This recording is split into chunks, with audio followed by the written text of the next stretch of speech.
Hello everybody, welcome back to the Desma Works channel, and hope you're keeping well and safe in this strange lockdown period. So today, video, back onto the Thunderbike.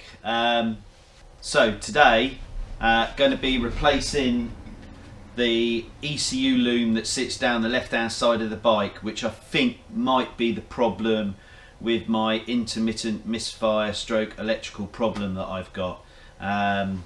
Because if you remember, we found an issue with the sensor wiring that goes from the ECU temperature sensor back to the ECU. But when I swung through it with the ammeter, I found no resistance problems. So it had good continuity going through the cables that went down there. So it could be a break somewhere in the wire that's during vibration is coming apart and making itself again, or it could be that the actual sensor's got an issue and I just need to eliminate one problem or the other. So problem with intermittent problems is that you just have to chuck parts at them until you find or remove that intermittent fault, unless you get lucky enough that when you put the diagnostic meter on, the intermittent fault is still there. So if you remember from the last video where I did the diagnostics on the bike, we found what we thought was the issue, but it disappeared when I restarted the bike. So it may or may not be the problem. Effectively, what I'm going to be doing is removing all this loom that sits up here, goes under the seat unit up to the ECU. It also comes up to the front to the air temperature sensor and to the pressure sensor across the other side of the tank that you may or may not be able to just see there.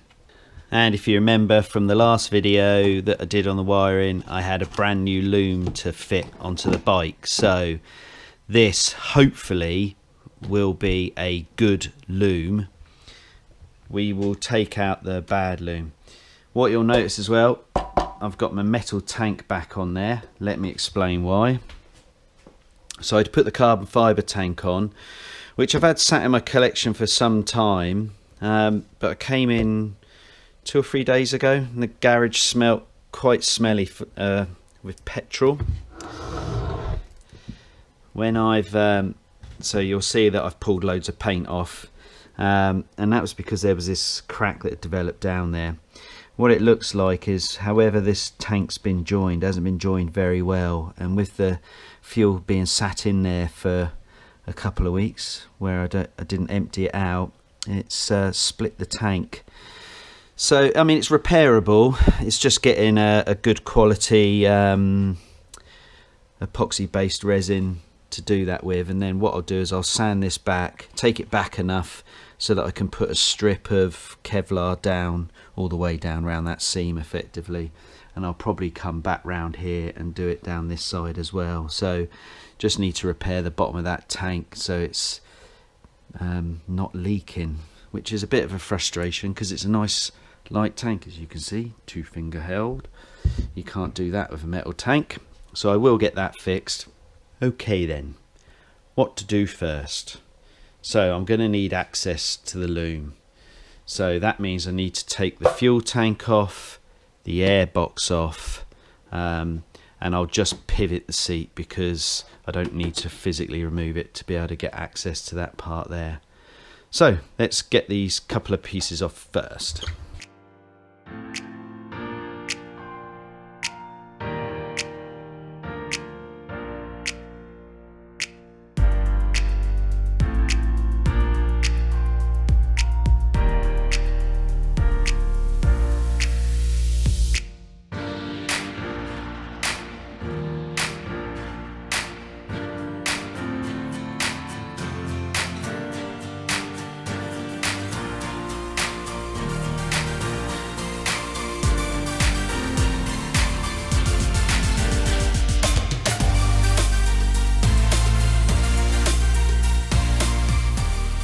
Okay, so I decided to take the seat unit off just to give me better access. You would have seen me struggling because if you remember when I crashed back in April, the rain light electrical connection fell against the exhaust and it's melted the actual clip that holds it in, so I'm going to have to change this. because that was a bit of a faff to get off. Okay, so this gives us access to all of the wiring. So what I'm going to need to do is basically disconnect from the ECU, disconnect both of the sets of relays, unclip it all the way down here. Then I need to disconnect from both coils, disconnect from the ignition pickup, disconnect all the temperature sensors, so the ECU one, the fan, the gauge, then unclip the air temperature sensor, and then unclip the air pressure sensor. And finally, just in here, is disconnect from the power commander connection as well. Okay, hopefully that makes sense. I'm just trying to work out the best place to perch the camera, and then we'll get into that.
There we go, one loom out, which I don't know, could have a number of possible weak areas. So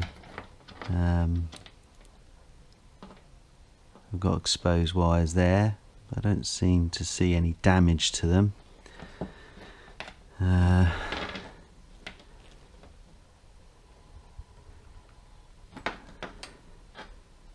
Similar, there's little bits of damage around the connections through age, but nothing that sort of is immediately jumping out. I can't see any physical breaks in the wires at the moment, other than where we cut a couple of lighting supply wires. What I did notice again is that the relays that sat on here, their holding clips were bust. So nothing that jumps out immediately. As I said, I will check through this loom while I'm bored, which will probably be in the next few days, no doubt. So what I'm going to do is just put this on the floor. So I'm just going to stick it on the floor and side by side it with the new one and make sure we've got all of the same fittings, so that I know that this is actually going to be usable for me. Okay, loom appears good. So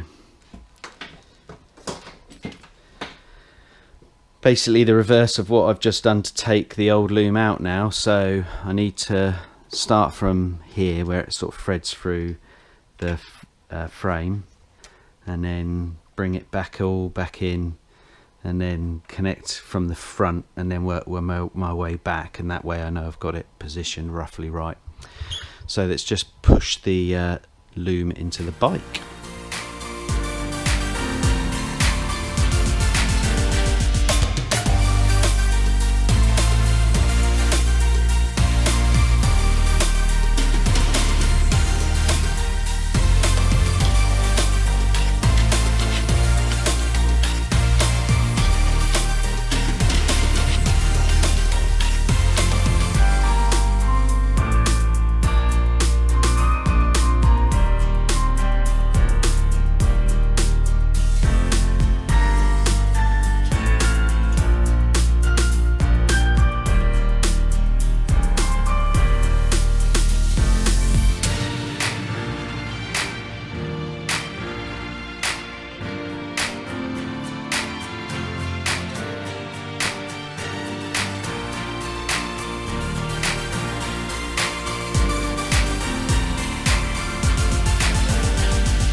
loom is all back in place, all tied up, all connections are made all the way up.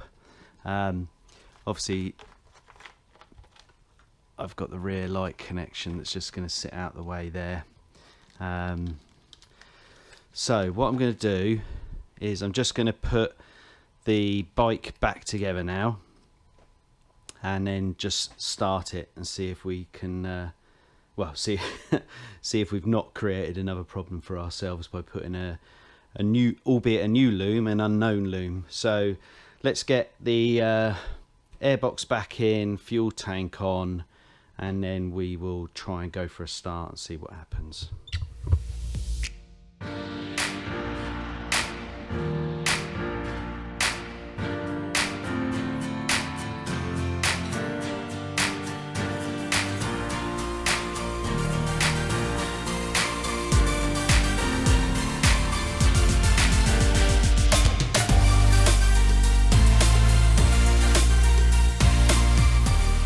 Okay, looms are back on. Let's see what happens.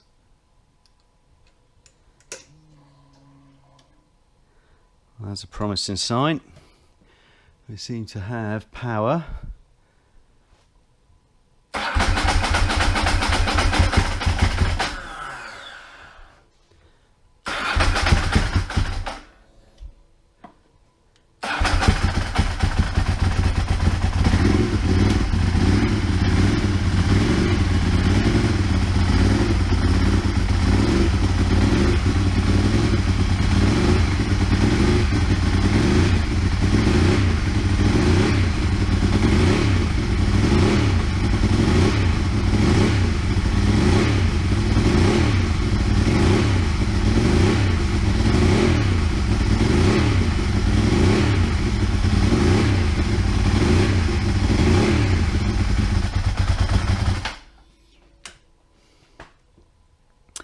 Okay,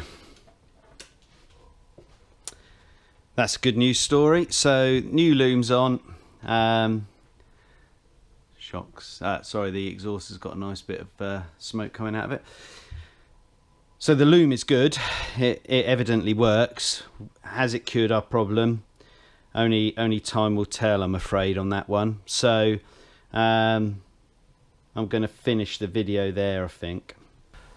Okay, that's it for today's video. I'll explain why that's the only job I've done. So I managed to get the Bumblebee back together. What I'm waiting on is a new battery, which should hopefully be here. I'm losing track of where we are day-wise. Tuesday or Wednesday. Once that's done, I'm going to do the compression test. We'll go for a start on that engine, so I'll do another video then as well. So hopefully we've cured the problem on this bike with replacing that loom. I need to get out and track, ride the bike, get it into the same sort of situation again, temperature and speed, etc, etc, and just see if we get the problem again. As I said in the previous video when we did the diagnostics on it, I'll take the diagnostic tool with me. If I get the fault again, I'll straight away put the diagnostic tool on and see if it throws up another fault. If it does, I'll change that component as well. But I'm just in that horrible game of throwing new parts at the bike. I've got new main relays as well, but they seem to be working at the moment, so I'm not going to replace those as it stands at the moment. I'm just going to try and do a process of elimination. So we've done the loom, we'll ride the bike. If it goes, great. If it doesn't, change something else. And I'll just keep changing one component at a time until hopefully I eliminate the problem. What I will do is find a uncut right hand side loom. Now that shouldn't be primarily an issue because it's predominantly dealing with the lighting and the controls and everything. So what I've cut out of the loom shouldn't be a problem. But again, we don't know the condition of the wires that sit in the remaining part of the loom. So what I will do is try and source an alternative right side loom so that I've got a spare one of those to go as well, so that we can just click off each little piece, one piece at a time. And that's how you diagnose an electrical fault that doesn't present itself with instrument. So if you have any questions, chuck them down below. If you enjoyed the video, chuck us a quick like. And if you're not a subscriber to the channel, would really welcome you. Plenty more content to come. There will be a subscribe button coming up in a second. And for all of the existing subscribers, thank you so much for your support. It's great and it feels really good. And as always, stay safe in these really strange times. I'll see you in the next video. Cheers then. Bye.